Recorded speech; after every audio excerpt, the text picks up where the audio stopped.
تفسیر ابن کثیر سورہ بقرہ آیت number 149 and 150. Ayat number 149. And from wheresoever you start forth for prayers, turn your face in the direction of Masjid al-Haram at Makkah. That is indeed the truth from your Lord. چاہے تم کہیں بھی ہو، جہاں سے بھی تم شروعات کر رہے ہو، اپنے چہروں کو موڑ لو مسجد حرام جو مکہ میں ہے اس کی طرف، اور یقیناً یہ حق ہے تمہارے رب کی طرف سے. And Allah is not unaware of what you do. اور اللہ اس سے غافل نہیں کہ تم جو کچھ بھی کرتے ہو. آیت number 150. And from wheresoever you start forth, چاہے تم کہیں سے بھی شروعات کر رہے ہو، جس جگہ سے، جس وقت میں، جن حالات میں، for prayers نمازوں کے لیے، turn your face in the direction of المسجد الحرام at مکہ. تو یہ ریپیٹیشن ہو رہا نا، تو تم اپنے چہروں کو موڑ دو المسجد الحرام جو مکہ میں ہے اس کی ڈائریکشن میں. And wheresoever you are، اب تم چاہے کہیں بھی ہو، دنیا کے کسی بھی کونے پہ ہو، turn your faces towards it، اپنے چہروں کو اس کی ڈائریکشن میں موڑ دو. when you pray، یعنی جب تم نماز کے لیے کھڑے ہوتے ہو. so that men may have no argument against you except those of them that are wrongdoers، تاکہ لوگوں کو تمہارے بارے میں کوئی حجت نہ ہو تمہارے خلاف، سوائے ان کے کہ جو خود ہی غلط لوگ ہیں، گنہگار لوگ ہیں، ان کے سوا. so fear them not، ان سے مت ڈرو، but fear me، مجھ سے ڈرو، اللہ کہتا ہے. and so that I may complete my blessings on you and that you may be guided، تاکہ میں اپنی نعمتوں کو تم پہ تمام کروں، پورا کروں، اور تاکہ تم ہدایت یافتہ ہو. why was changing the qibla mentioned thrice؟ قبلہ کی بدلنے کی جو بات ہے 3 مرتبہ کیوں دہرائی گئی؟ اللہ said، تو یہ جو آیت ہے 149، وَمِنْ حَيْثُ خَرَجْتَ فَوَلِّ وَجْهَكَ شَطْرَ الْمَسْجِدِ الْحَرَامِ وَإِنَّهُ لَلْحَقُّ مِنْ رَبِّكَ وَمَا اللَّهُ بِغَافِلٍ عَمَّا تَعْمَلُونَ.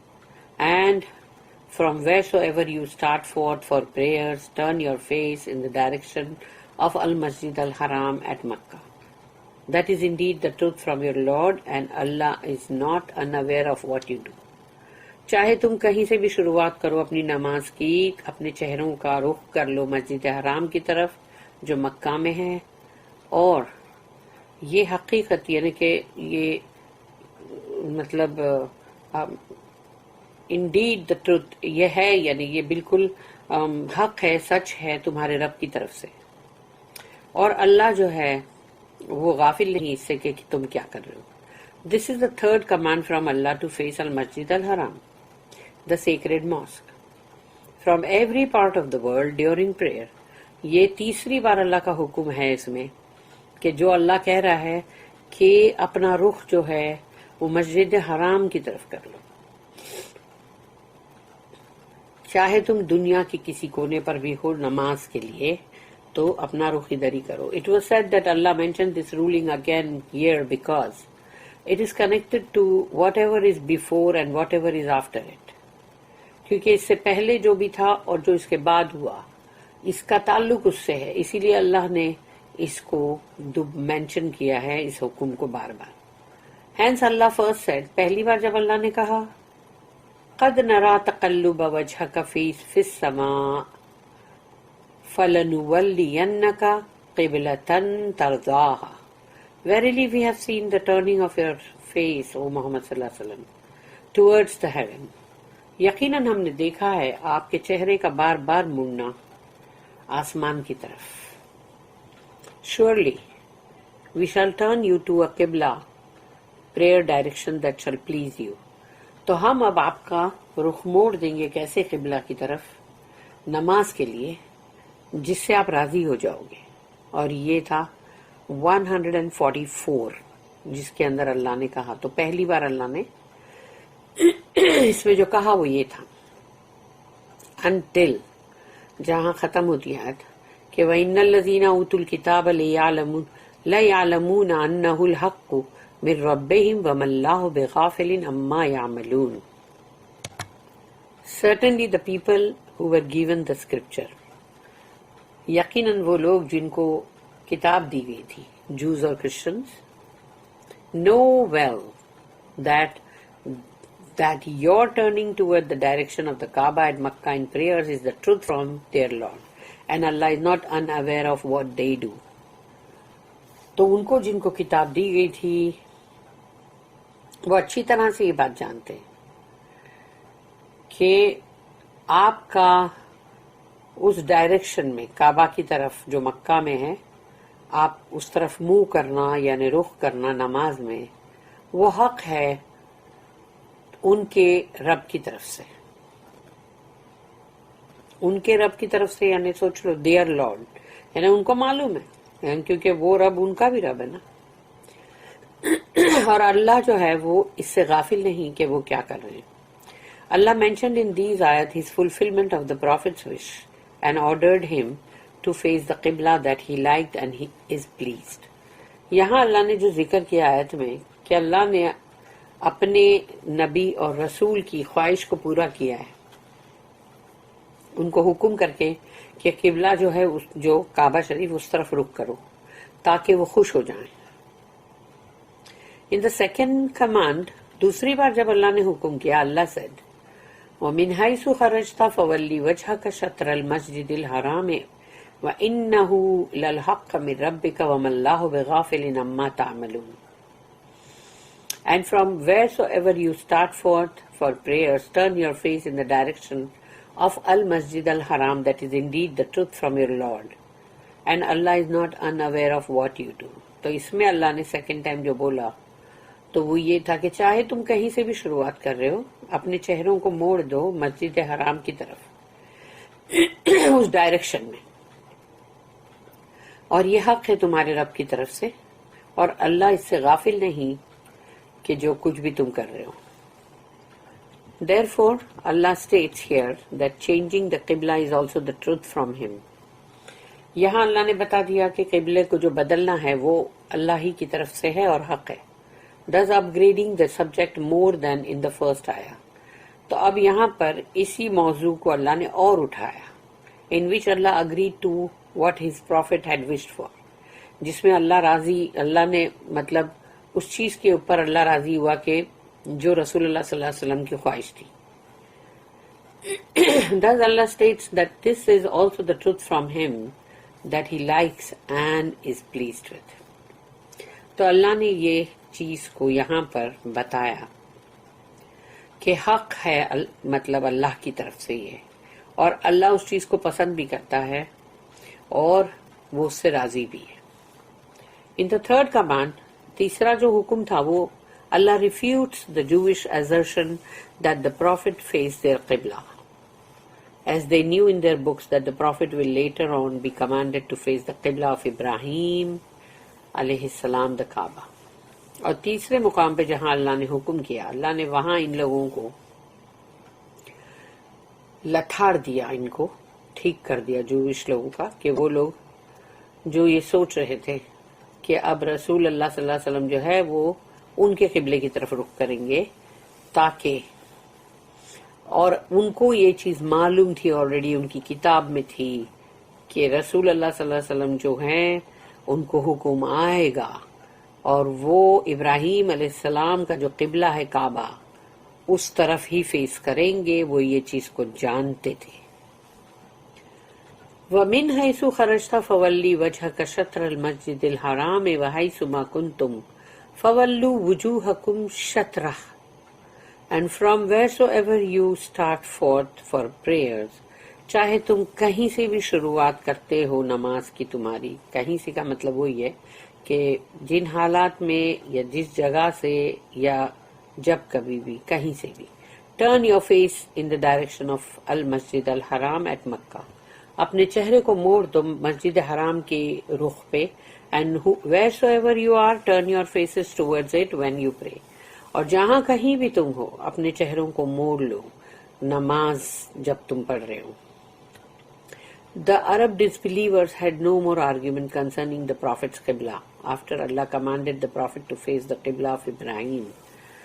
جو عرب کے اندر جو کفار تھے اب ان کے پاس کوئی حجت باقی نہیں رہی رسول اللہ صلی اللہ علیہ وسلم کے قبلے کو لے کر، جب اللہ نے اس کا حکم کر دیا کہ اب ابراہیم علیہ السلام کا جو یہ قبلہ ہے اسی طرف منہ کرو، which is more respected and honored. اور وہاں یہ قبلے کی زیادہ مطلب رسپیکٹ بھی تھی اور بہت ہی محترم مانا جاتا تھا rather than the قبلہ of the Jews، کیونکہ جوز کا جو قبلہ ہے اس سے مطلب کعبہ کی زیادہ عزت ہے.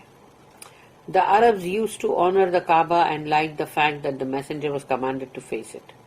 اور عرب جو تھے وہ تو کعبہ کو بہت زیادہ آنر کرتے تھے، رسپیکٹ کرتے تھے، اور ان کو یہ پسند بھی تھا کہ رسول اللہ صلی اللہ علیہ وسلم جو ہے اب ان کو حکم ہو گیا کہ اب اس طرف رخ کرو.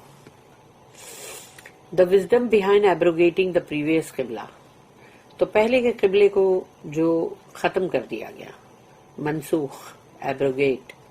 اللہ said لِأَلَّا يَكُونَ لِلنَّاسِ عَلَيْكُمْ حُجَّةٌ so that men may have no argument against you. لوگوں کے پاس آپ کے بارے میں آپ کے خلاف کوئی حجت نہ رہے. Therefore the people of the book knew from the description of the Muslim Ummah that they would be ordered to face the Kaaba. یعنی سوچو کہ اہل کتاب جو تھے ان کو یہ اچھی طرح سے معلوم تھا کہ مسلم امہ جب آئے گی تو ان کو حکم ہوگا کہ کعبہ کو ہی فیس کرو. If the Muslims did not fit this description, the Jews would have used this fact against the Muslims. اور اگر مسلم جو ہے وہ اس بیان پہ فٹ نہیں اترتے، بیٹھتے نہیں، تو یہودی تو اس کو یوز کرتے ان کے خلاف. If the Muslims had remained on the Qibla of Bayt al-Maqdis, which was also the Qibla of the Jews, this fact could have been used as the basis of argument by the Jews against other people. اگر مسلمان جو ہے وہ بیت المقدس پر ہی رہتے اسی قبلہ پہ جو کہ یہودیوں کا قبلہ تھا، تو یہ حقیقت کہ مطلب ان کو ایک بحث آرگیومنٹ کے طور پہ مطلب یہودی جو ہے ان کے خلاف دوسرے لوگوں کے خلاف اس کو یوز کرتے. اللہ اسٹیٹمنٹ إِلَّا الَّذِينَ ظَلَمُوا مِنْهُمْ except those of them that are wrongdoers، سوائے ان میں سے وہ لوگ جو کہ ظالم لوگ ہیں. indicates the مشرکین، یہ مشرکین لوگوں کی طرف اشارہ ہے، پولیتھیسٹ جو بہت سارے معبودوں کی بندگی کرتے ہیں. تو یہ مشرکین کون ہیں؟ قریش کے، مشرکین of Quraysh. The reasoning of these unjust persons was the unsound statement. اور ان مطلب جو لوگ ہیں ان کی یہ باتیں تھی. This man Muhammad claims that he follows the religion of Ibrahim، کہ یہ محمد صلی اللہ علیہ وسلم جو شخص ہے یہ دعویٰ کرتے ہیں کہ یہ ابراہیم علیہ السلام کے دین پر ہے. Hence, if his facing Bayt al-Maqdis was a part of the religion of Ibrahim, why did he change it? تو اگر ان کا بیت المقدس کی طرف اگر منہ کرنا ہے تو پھر یعنی اگر وہ ابراہیم علیہ السلام کے دین کا ایک حصہ اگر ہے تو پھر انہوں نے اس کو بدلی کیوں کیا؟ The answer to this question is that Allah has chosen His Prophet to face Bayt al-Maqdis first for certain wisdom. اللہ کی حکمت تھی اس میں کہ اللہ نے ان کو بیت المقدس کے لیے پہلے حکم کیا کہ وہاں پر اپنا مطلب اس طرف منہ کرو. And he obeyed Allah regarding his command. اور رسول اللہ صلی اللہ علیہ وسلم نے اللہ کی فرما برداری کی. Then Allah changed the Qibla to the Qibla of Ibrahim علیہ السلام. پھر اللہ نے بدل دیا وہ قبلہ اور پھر ابراہیم علیہ السلام کا جو اصلی قبلہ تھا which is the کعبہ، وہ اس طرف اللہ نے ان کو مطلب پلٹا دیا. And he also obeyed Allah in this command. تو یہاں بھی انہوں نے اللہ کی فرما برداری اختیار کی، حکم کی پابندی کی. He obeys Allah in all cases and never engages in the defiance of Allah even for an instant. And his ummah imitates him in this. وہ اللہ کی فرما برداری اختیار کرتے تھے ہر معاملے میں، ہر چیز میں، اور کبھی بھی اللہ کے خلاف جانے میں ایک لمحے کے لیے، ایک پل کے لیے بھی کبھی بھی اس چیز میں انگیج نہیں ہوتے تھے یا اس میں شامل بھی نہیں ہوتے تھے. اور ان کی امت بھی اس معاملے میں ان کی مطلب امیٹیٹ کرتی، یعنی ان جیسا ہی کرتی ہے. Allah said, فَلَا تَخْشَوْهُمْ وَخْشَوْنِي. So fear them not, but fear me. تو ان سے مت ڈرو، مجھ سے ڈرو. Meaning, do not fear the doubts that the unjust, stubborn persons raise and fear me alone. ان سے مت ڈرو جو شک اور شبہات میں ہیں، اور وہ لوگ جو غلط لوگ ہیں، ڈھیٹ لوگ ہیں، وہ ایسے شک اور شبہات ابھارتے ہیں. ان سے مت ڈرو، صرف مجھ سے اکیلے سے ڈرو. Indeed, Allah alone deserves to be feared. اور اللہ اکیلا ہے جس سے کہ ہم کو ڈرنا چاہیے. اللہ said, وَلَا أُتِمَّ نِعْمَتِي عَلَيْكُمْ وَلَا أُتِمَّ نِعْمَتِي عَلَيْكُمْ so that I may complete my blessings on you. تاکہ میں اپنی نعمتوں کو تم پر پورا کروں. This ayah relates to Allah's statement, لِأَلَّا يَكُونَ لِلنَّاسِ عَلَيْكُمْ حُجَّةٌ.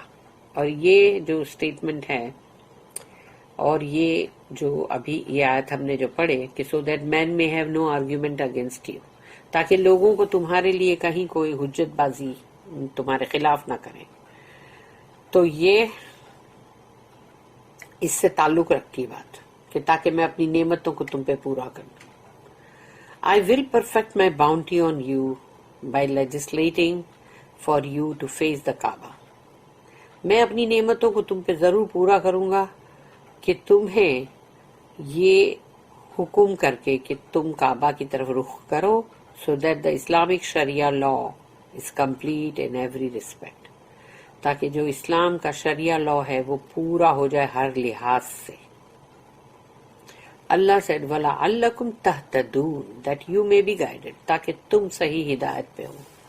Meaning to be directed and guided to what the nations have been led astray from. تاکہ اللہ وہ ڈائریکشن اور وہ ہدایت دینا جو ہے، راستہ بتانا، وہ کرے تاکہ کتنے قومیں جو ہے وہ بھٹک گئی ہیں. We have guided you to it and preferred you with it.